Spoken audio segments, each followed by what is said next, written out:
I've been troubled by something elemental. An unfamiliar truth that didn't appear to be of our time. One that seemed ingrained in a collective memory of a past existence. A distant, innate instinct, recollecting a long-forgotten way of life. This feeling started out many years ago. I don't recall exactly when, but it began with a nagging pulse within the depths of my mind. A virtual headache, absent of any physical pain, but with a repetitious and annoying calling.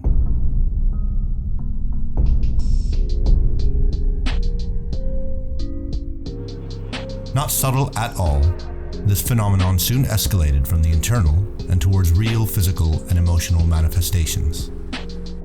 At times, embodying a euphoric weightlessness, while at others, an overwhelming and massive sense of guilt. Later on, words were spoken, not out loud, but as inner duels between my conscious mind and its counterpart. My new adversary appeared more naturally prepared and superior in wisdom than I. I wasn't sure of what to expect. A fight seemed inevitable. One that involved a reluctant confrontation with my deepest fears. Fears of survival. Fears of pain and suffering. Should I take flight? No. I held fast. Day by day, I felt my adversary's strength increase, while mine dissipated. The struggle commenced, and in what felt like eons of suspended time, mere seconds had elapsed. And in those terrifying moments, many exhausting battles were lost. And with every loss, a pillar of my life's beliefs and conventions crumbled. And on that final day, I lost the life-changing war, totally vanquished. Yet in those seconds of entire defeat, in that absolute nothingness, a light breached the darkness, and a victory was born. When fear was overcome, and how then, freedom took over the uninhabited emptiness. The genesis of my new yet ancient sense was complete. Hunger was reborn, and now, yes now, I finally understood its true purpose. Not as the sensation triggering fears of starvation or survival, a power that would overwhelm my existence. No, but a force of nature at least equal to my other sources of existential perception, like sight, touch, taste, smell, and hearing. This was a sense to be welcomed, one to be empowered by. They used to be 5, and now I had 6. Little did I know, more were about to be revealed. My whole being was about to be reinvented.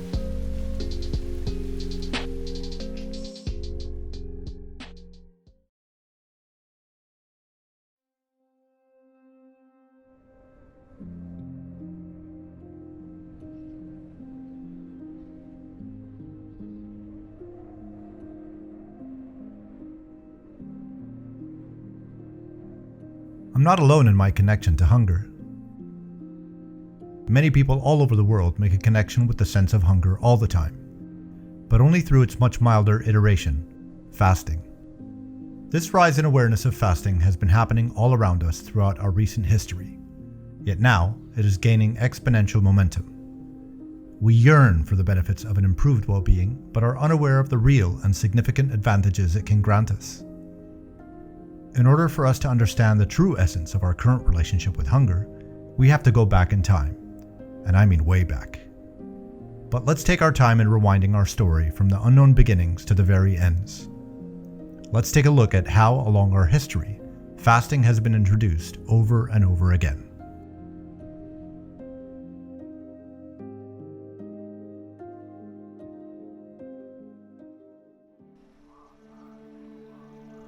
The first documentation of fasting in history are within the texts of the Ayurvedic traditions 8,000 years ago. Fasting formed an integral component of a natural healing system. The practice intended to cleanse the organs that are responsible for our senses and help people be more aware of their rested mind and body. 5,000 years ago, in ancient Egypt, fasting was for 30 days a year that involved refraining from food and water from dawn till dusk. Moral well-being and self-discipline were the intentions of their practice. Fasting was a regular practice in the life of the prophet Moses over 4,500 years ago. Immediately following two specific instances of 40-day fasts, significant consequences came into being. The first fast resulted in the revelation of the Ten Commandments, while the second atoned for the sins of his people, saving them from the wrath of God. Atonement and cleansing were outcomes of fasting. With the founding of Judaism 3,000 years ago, fasting was indoctrinated within the laws of the first Abrahamic religions. In addition to the full fasts of Yom Kippur and Tisha B'Av, 25-hour fasts that last from dusk till dusk on the following day, Jews had 4 additional fast days that extended from dusk till dawn. Atonement was again the intention of the Jewish practice. Around 2,500 years ago, fasting became intercontinental. During the classical period of ancient Greece, Socrates, Plato, and Aristotle were followed by Hippocrates and Pythagoras as leading promoters of fasting. Also following the ritual of a 40-day fast, these luminaries targeted purification, heightened mental capacity, and expanded perspective as their ultimate goals.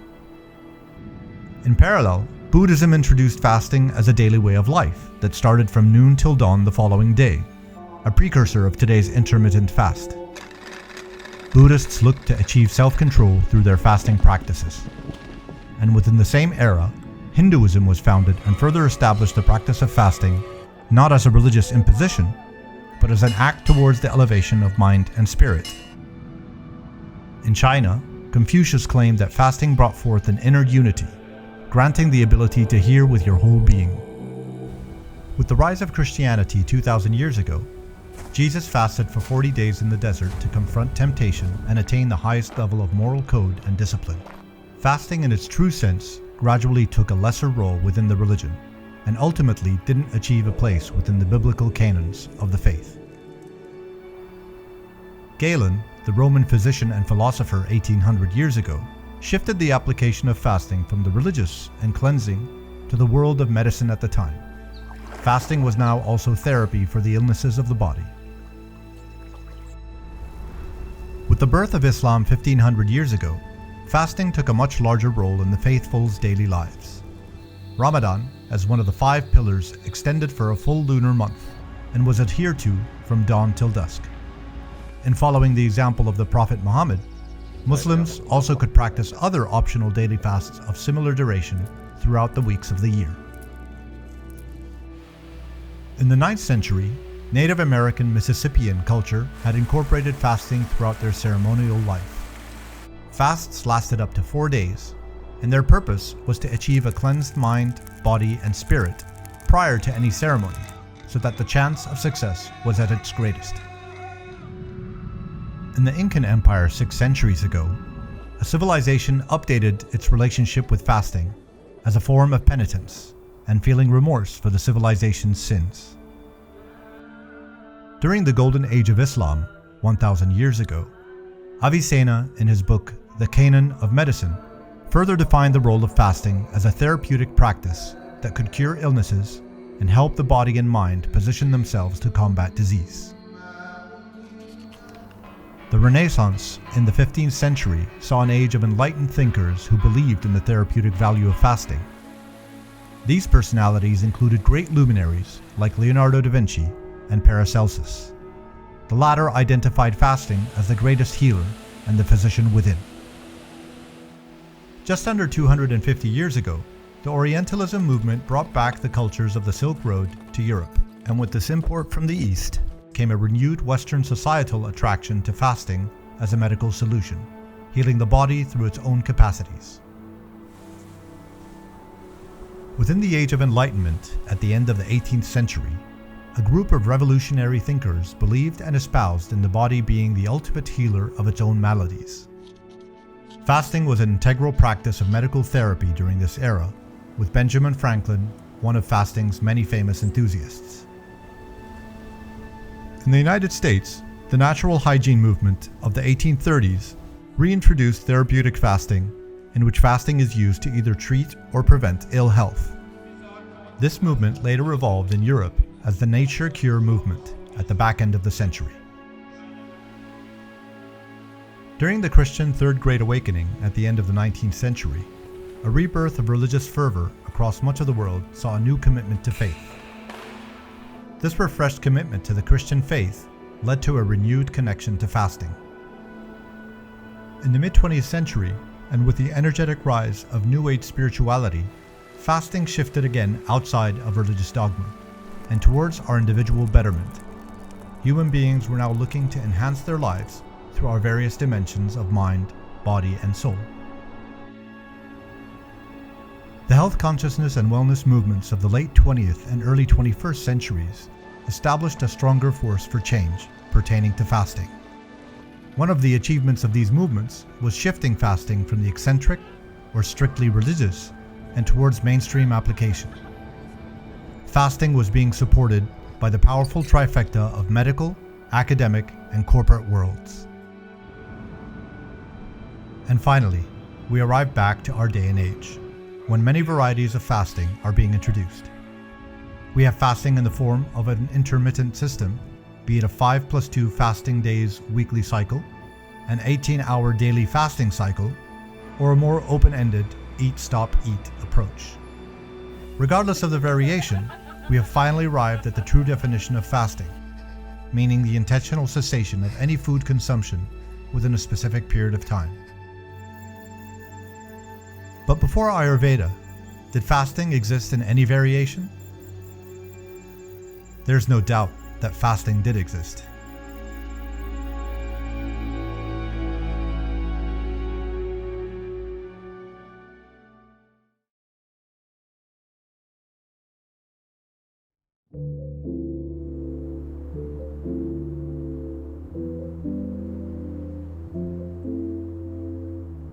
If we look back at fasting preceding the days of Ayurveda and rewind our existence to many eons ago, when human beings lived as hunter-gatherer, we'll discover that hunger ruled this era. A time when the unavailability of food was a constant challenge. Weather, migration, and simple bad luck impacted humans' ability to source their necessary sustenance. Hunger at this point in time was a very familiar condition, a part of our life routine, functioning as a recurring signal that starvation was imminent and survival in question. As much as it was frightening, hunger was also the subconscious birth source for numerous survival tools that have been lost over time. These tools, or senses as we would end up calling them, have been limited to the conventional 5 senses over the last 3 millennia. Hearing, sight, smell, touch, and taste. We look at our senses today and appreciate their complexity and brilliance, but are extremely resistant in accepting that this was never the norm during our longer history. We are preconditioned to think that these 5 are all we ever had. But would we have survived our hunter-gatherer days with only these 5 senses? Probably not. Existing within the hunter-gatherer world could not rely on such a small composition of data collection receptacles. Fortunately for our ancestors, hunger opened up an expanse of senses beyond our imagination. There was more magic to our reality. Through these extended and heightened abilities, we would come to establish and appreciate our perception of the world, contemplate our place within the universe, and more importantly, survive above all other species. To source food through hunting, humans had to expose themselves to physical and mental challenges that could cause them great harm, or at worst, cost them their lives. With their primitive physical tools, hunters had to depend on internal senses and abilities to overcome larger, faster, and stronger prey. Hunger was a powerful motivator on 2 fronts: protection from the hunted, and sustenance for the group. To achieve both, hunger provided gifts, and these came in the form of focus, timing, telepathy, equilibrioception, and proprioception. As gatherers, the intensity of the hunt gave way to marathons of foraging, a significantly more time-consuming exercise. Longer hours were demanded in covering vast landscapes to provide both for themselves and their small community. the terrains were not always fruitful. Nourishment returns per hour foraged were very low. As gatherers, movement slowed down, and humans went from being hunters to the hunted. Extreme danger was a reality that could materialize at any moment. Hunger provided the necessary senses and defense mechanisms to perform best at gathering. Some of these abilities included will, stamina, thermoception, echolocation, electrolocation, and magnetoreception. The state of hunger provided human beings the critical tools to be adept and more successful at quenching their survival needs. Recent discoveries of various ancient cultures confirm that the modern convention of five senses was a limited approach to humanity's vast ability to engage with each other as well as with their surroundings. As late as 5,000 years ago, the ancient Egyptians believed in a more widespread range of human senses and documented them in number at 365. Recently, scientists have started qualifying many more human senses, with some studies identifying them at 10 and others up to 60 in number. When and why did we lose so many senses and abilities? Did we experience a moment of devolution? What happened to us?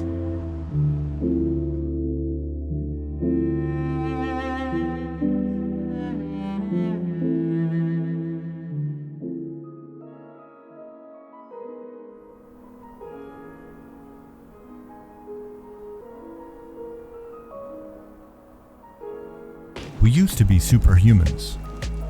Our elevated existence was being fed by hunger. Humanity perceived hunger as the great bearer of gifts and a major reason for our successful survival throughout our long history. But how did it come about, stopping being superhumans? 15,000 years ago, the human population numbered at between 4 to 6 million worldwide.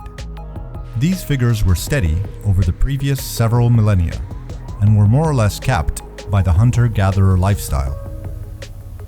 13,000 years ago, a phenomenal eruption in number of global inhabitants demanded a new solution for the supply of food. The hunter-gatherer approach appeared to be an unsustainable option.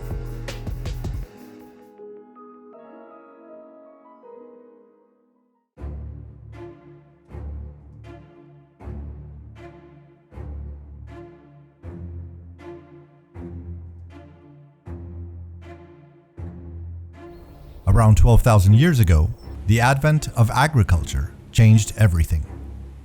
Our existence literally slowed down to a full stop.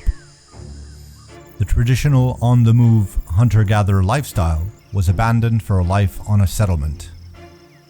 As humans rested their hopes on a new, but supposedly predictable source of sustenance, the beginning of the end of our superhuman status drew to a close. The fast-twitch hunts for food decreased exponentially as the risks far outweighed any reward. Gone were the days of these challenging hunger-driven adventures that demanded the absolute highest in dynamic physical performance and unlocked the upper limits of our mental aptitude. Animals that were hunted in the wild and were gatherers in their own right also stopped in their tracks as they became domesticated. The event of domestication introduced a safe and steady supply of human nourishment, but also invited in a major cause of weakened immune systems and subsequent disease. The marathons of gathering were reinterpreted as shorter and nearer forays into the non-farming wilderness. The senses that were once necessary for survival and endurance began to wither away. Not only did our movement make a full stop, but our sustenance shifted from food that was pure and immediate in consumption to a typology requiring a new process of preparation. Excess food supply came into play as humans saved their unconsumed crops for difficult times ahead. Humans believed that they had finally conquered their food supply and consequently had control of their survival destiny. Difficult times triggered by hunger became rarer, and when they did, humans could no longer cope with the hunger's mental, emotional, and physical challenges. As inactivity became routine, and as the concept goes, you lose what you don't use, our vast abilities deteriorated to the few critical senses necessary for the times. A physiological change had taken place, and a consequential psychological evolution ensued. Humanity's perception of hunger had shifted. No longer was it our valued partner throughout the life journey. Hunger now meant our total failure, and by then, fear had forced its way into the human mind. Every action onwards from that moment in history was to avoid hunger and treat it as the enemy to our existence. Humans took it upon themselves to make sure that hunger would cease as a cause of future pain, suffering, and eventual death. Century after century, we pushed hunger further and further away. Away from our sight, away from our experience, and away from our reality. Hunger had to be overcome, and in that resolute effort, abundance became our savior. More and more abundance, till it became too much.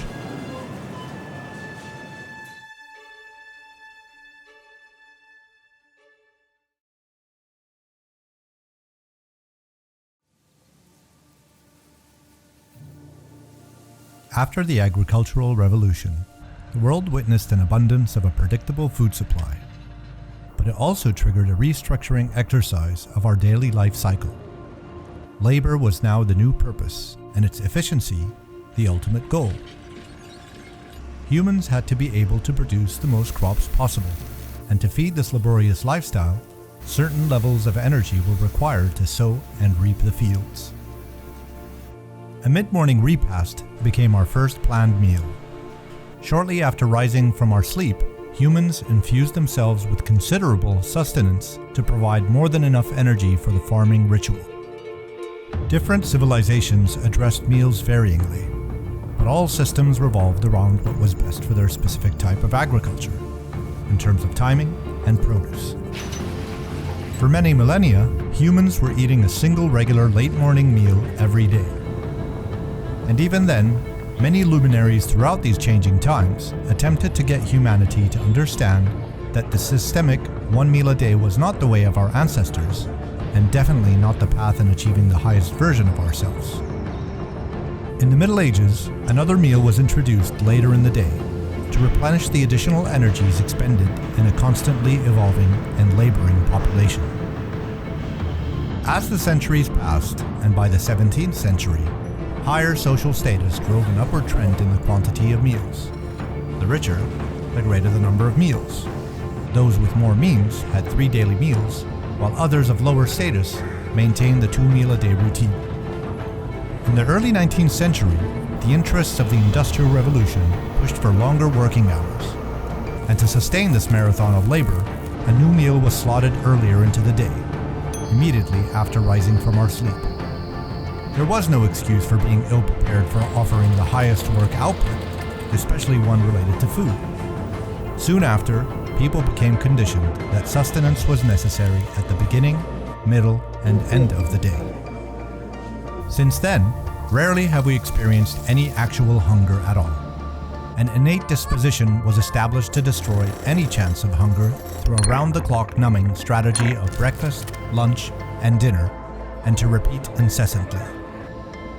From the first moment of consciousness, we rarely go without food for a period beyond a 4 to 5 hour window, regardless of what our body might actually require in terms of nourishment.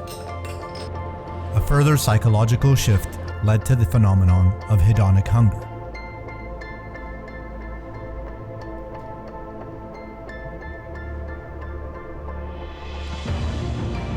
Our body's voice was silenced, and the mind started driving humanity to eat more and more, regardless of any real necessity.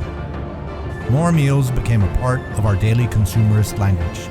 Second breakfast, snacks, brunch, tea, supper, pre- and post-workout, and on and on. Our connection to food became overwhelming. Food was ritual. Ritual became an irreplaceable source of pleasure. Food was ethereal and omnipresent, all-powerful. We are consuming food beyond what humanity would require were it still working with the physical or mental drains of the industrial age.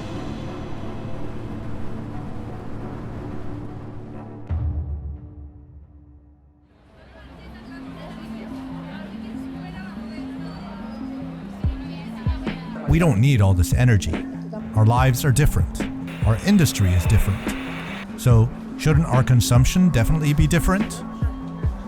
We all know we must reduce our intake to maintain a healthy lifestyle. But who wants to go back to the days of hunger and suffering? Yet at the same time, how do we explain this urge to fast? To limit consumption even though food is pleasure and contentment? Is there a long-lost memory that's still trying to resurface? Of a potential that can be unlocked with a positive and constructive relationship to hunger? What awaits for us across the fasting divide? A better existence? Less pain? Healthier? Happier? More fulfillment? A better version of ourselves?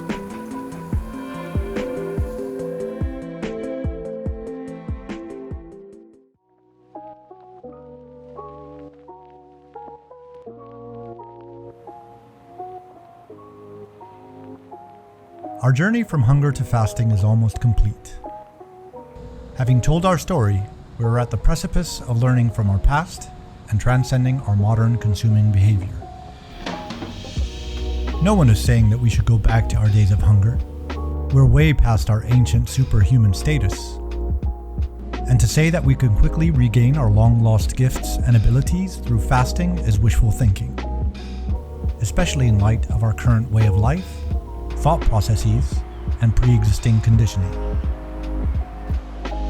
Our first priority is to get back on the correct path concerning our eating habits and avoid subjecting ourselves to any branded revolutionary fasting technique or conventional dietary system. Quick fixes are not our aspiration. A healthier, in control, and significantly longer life is. Achieving our goals includes a multi-stage process composed of 2 stages. For any truly life-changing process to take effect, we must first establish an environment that greatly increases the chances of success. This environment is created by introducing fasting as a daily exercise that works its way in small steps towards breaking free of our eating habits. As with other physical activity, if not practiced, fasting can be extremely tough. So start easy and gradually build your endurance up to longer periods of food abstinence. No one really wakes up in the morning feeling hungry, even if they were fairly hungry getting to bed the night before. Push your regular eating hours later in the day. Avoid the convention of a mandatory breakfast prior to commencing your daily routine.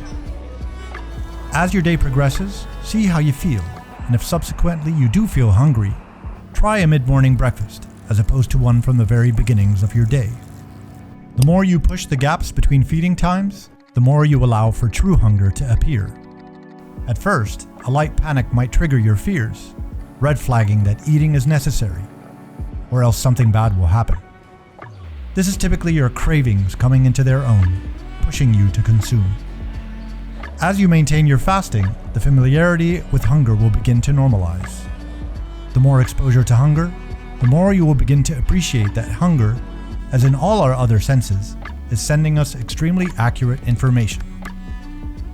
Once you achieve a level of comfort with fasting of 8 to 12 conscious hours, then you've entered into intermittent fasting territory. As ominous as it sounds, the introduction of fasting in itself is not the intended goal. The outcome of this stage is not to overcome your habits, behavior, or even to break down any ritual. Although there might be many positive side effects to this stage, the immediate goal is to get to know hunger and shift it from the domain of fear and towards an honest, internal dialogue between your preconditioned mental cravings and your actual physical hunger. Upon achieving this dialogue, you are now ready to proceed to the next stage of our process. Following the familiarization to hunger, we must now ask ourselves certain fundamental questions concerning our consumption of food, so that we can address the core of our eating challenges. Why am I eating? How much am I eating? And what am I eating? These questions weigh differently on our body and mind, so let's break down the fundamentals into 2 main categories: the internal and the external domains. We begin with the internal domain, which asks the why question and deals with our mental and emotional processes. The answer is simple. We are looking for a reason to eat. In today's world, we eat for many reasons that come before the reason for sustenance. We eat for comfort, pleasure, boredom, security, habit, ritual, engagement, and so on. Hunger is pretty far down the reasons line. Our end game is to consciously weed out this list of reasons to one single reason, and that's hunger. Our first lesson is to reduce your reasons for eating, with hunger being the primary one. Easier said than done, you're probably telling yourself. You'd be right. Without other tools that can facilitate our situation, we won't be a match for pleasure, comfort, or boredom. Enter awareness. When we were oblivious to the world as newborn babies, we were fed round the clock as we were without a voice. We couldn't speak as to whether we were hungry or if we required any food at all. More often than not, it was just a preordained time to be fed. Isn't that what crying was for? To tell our carers that we were struggling and possibly hungry? And now as adults, our body's voice is still silent. Well, to be exact, not silent, but we simply aren't listening. Our bodies are intelligent communicators, relaying clear messages as long as we are open to listening, informing us of what is necessary for our well-being and what is not. Open your mind. Listen. Listen. Listen. In the event of any type of hunger rising, the first step is to separate yourself from the hunger you are feeling. Know what it is, or what it isn't. Is it asking for pleasure and satiety? Or is it a true warning due to depleted physical energies? Remove yourself from the question of should I or shouldn't I eat. Analyze the symptoms of your hunger situation. If you desire the food and can literally taste it, then more likely than not, this is hedonic hunger, triggering your cravings with a call to action. But if the trigger is based on a differing need, a physical calling where your body is asking for sustenance, represented through an emptiness within your gut, in addition to an existing or intuited downward shift of energy, then most probably this is the time to feed. Our next lesson: open your mind and truly listen to your body. But again, awareness is not easy. It is slightly easier than reason to contemplate, but still requires another critical tool that can offer exponential assistance in facilitating the presence of the right frame of mind.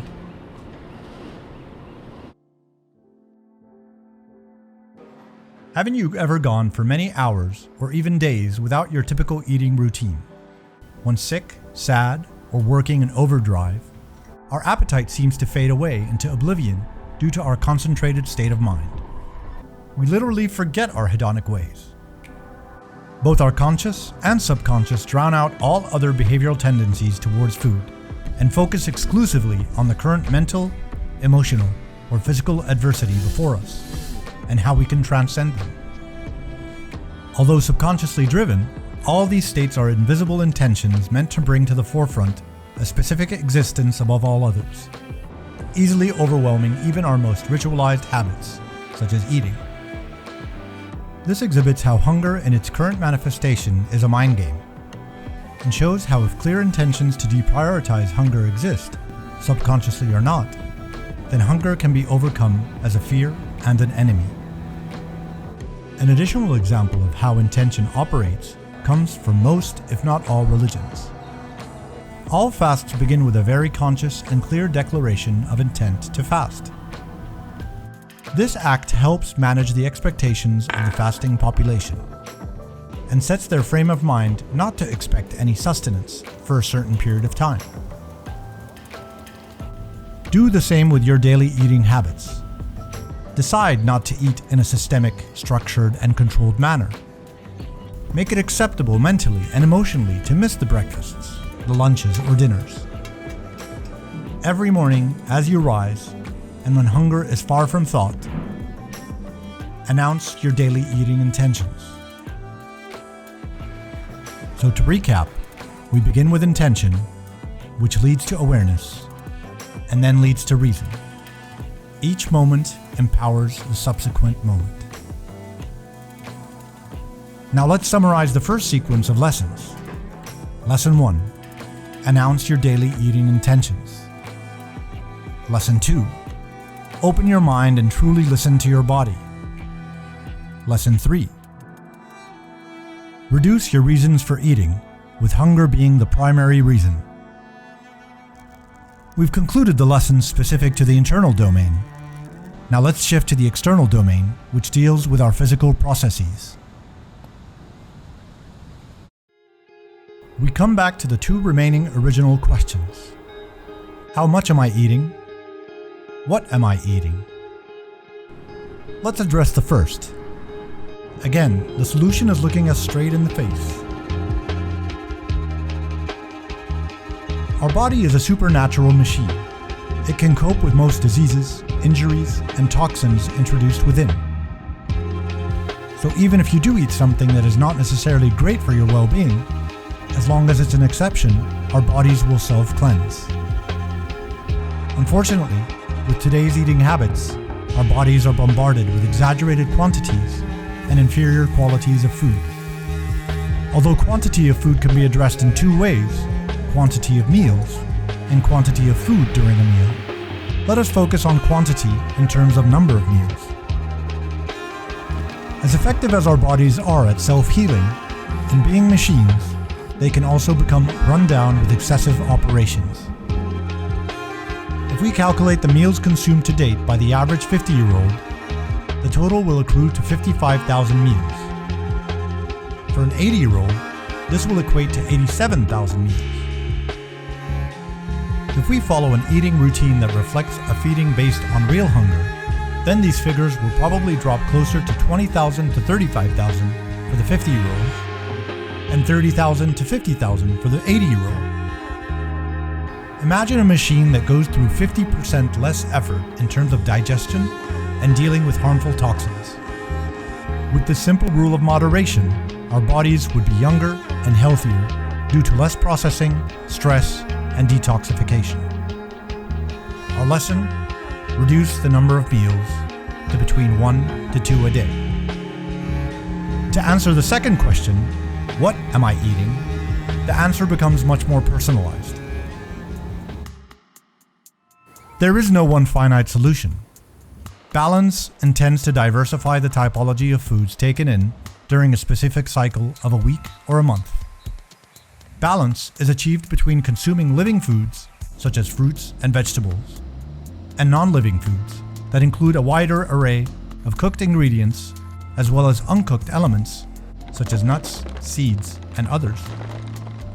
If possible, try to keep the first meal heavily composed of living foods. For example, focus on fruits, and if required, adding uncooked non-living foods. While any subsequent meal for the day should include a mix of living and non-living foods. There is no science to this process, merely a trial and error exercise till you find the post-meal balance of physical satisfaction and mental comfort. Our lesson is to discover your personal meal compositions. You've heard it many times before. Most perceived hunger is actually thirst or dehydration. Your mind sending mixed signals that your body needs to feed. Imagine if you replaced a meal you recently had that was based on your questionable hunger with a preemptive glass or two of water. The life source of our existence. Water is a cleanser, both internally and externally. Our body's fabric is in majority composed of water. Why wouldn't water be one of the critical solutions to improved eating habits? Start your day with a glass of water. Keep up a regular intake that maintains your hydration, but also avoid any excess that might be pushing your personal capacity. Drink water consistently throughout your day. So let's recap again our next 3 lessons. Lesson 4. Reduce the number of meals to between 1 to 2 a day. Lesson 5. Discover your personal meal compositions. Lesson 6. Drink water consistently throughout your day.